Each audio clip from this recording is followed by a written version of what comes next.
Iblis dilaknat oleh Allah karena tidak mau nurut atas perintah Allah untuk sujud kepada Nabi Adam alaihi salam. Dan iblis divonis akan menjadi penghuni neraka dan kekal di dalamnya. Dari sejak itulah iblis membombardir anak cucu keturunan Nabi Adam sampai manusia yang lahir di akhir zaman ini semuanya mendapatkan serangan godaan iblis. Karena iblis ingin punya teman di neraka nanti dan sebagai bentuk balas dendam kepada anak cucu keturunan Nabi Adam. Menurut iblis, karena Nabi Adamlah iblis dilaknat oleh Allah Subhanahu wa Ta'ala. Dan iblis divonis akan masuk neraka dan kekal di dalamnya. Iblis bisa menggoda manusia dengan berbagai cara. Bisa dengan agresi yang langsung menjerumuskan manusia, seperti membunuh, mendorong manusia supaya berzina, dan lain-lain. Tapi ada juga cara yang halus yang disampaikan oleh iblis dengan menipu manusia. Iblis mendukung manusia supaya ibadah kepada Allah, manusia harus taat kepada Allah, bahkan iblis bisa menyerupai tampilan seperti orang alim dan mengajak manusia supaya beribadah, tapi di dalamnya iblis menggerogoti pahala ibadah kita. Sehingga manusia susah payah beribadah kepada Allah, tapi pahalanya nol. Iblis mendorong supaya manusia ghibah, mencaci maki orang lain, menyakiti perasaan orang lain, nyinyir, hasud, dengki, dan lain-lain. Dan dengan kesalahan-kesalahan itulah pahala ibadah yang diperbuat jadi hilang dan kita hanya dapat capainya saja tanpa mendapatkan pahala sedikit pun. Dan apabila iblis sudah buntu tidak bisa menggoda manusia dari berbagai cara yang dia lakukan, mungkin karena iman dan takwanya orang tersebut sangat kuat, maka iblis akan mengeluarkan senjata utamanya, yaitu menanamkan sifat sombong di dalam diri manusia. Itulah senjata iblis yang utama. Kenapa kesombongan yang menjadi senjata utama iblis? Yang pertama, sejarah awal mula iblis dilaknat oleh Allah dan divonis akan masuk neraka dan kekal di dalamnya, itu dikarenakan sifat sombong.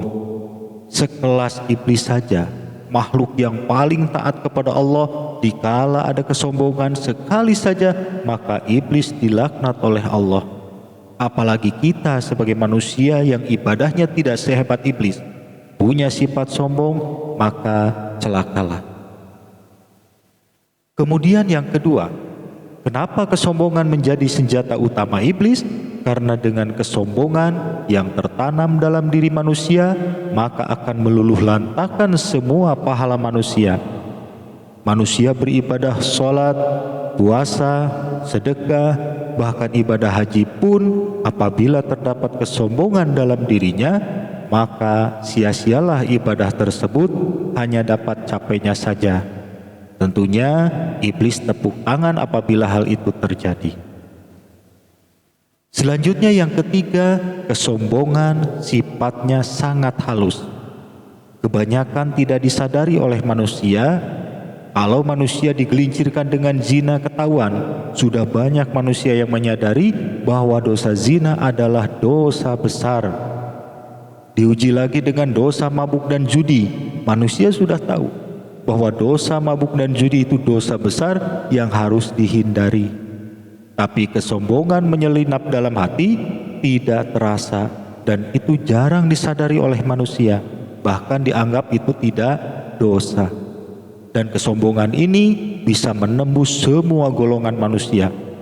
Jangankan manusia yang imannya biasa-biasa saja, sekelas kiai atau ulama pun yang imannya di atas rata-rata sangat mudah ditembus oleh kesombongan.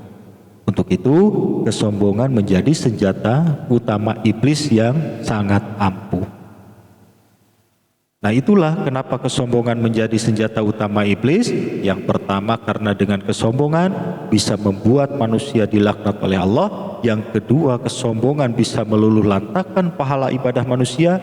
Yang ketiga, kesombongan sangat halus, jarang disadari oleh manusia, sehingga kesombongan bisa mudah menembus semua golongan manusia. Nah, untuk itu, setelah menyimak video ini, mari kita membenahi diri, jangan sampai kehidupan kita tertipu oleh godaan iblis, terutama kesombongan. Kita jangan merasa paling benar, merasa paling soleh, merasa paling tinggi ilmu, bangga dengan gelar profesor doktor lulusan internasional sehingga menganggap rendah orang lain. Apalagi di zaman sekarang, zamannya media sosial, marak saling hujat, saling caci maki. Begitu mudahnya ngetik komen yang menyakiti perasaan orang lain gara-gara pendapatnya tidak sama. Hati-hati, semua itu merupakan perangkap iblis yang jarang kita sadari. Justru itulah yang bisa menghancurkan pahala ibadah kita. Semoga kita dilindungi oleh Allah dari keburukan-keburukan tersebut. Amin. Nah, demikian, semoga video ini bermanfaat.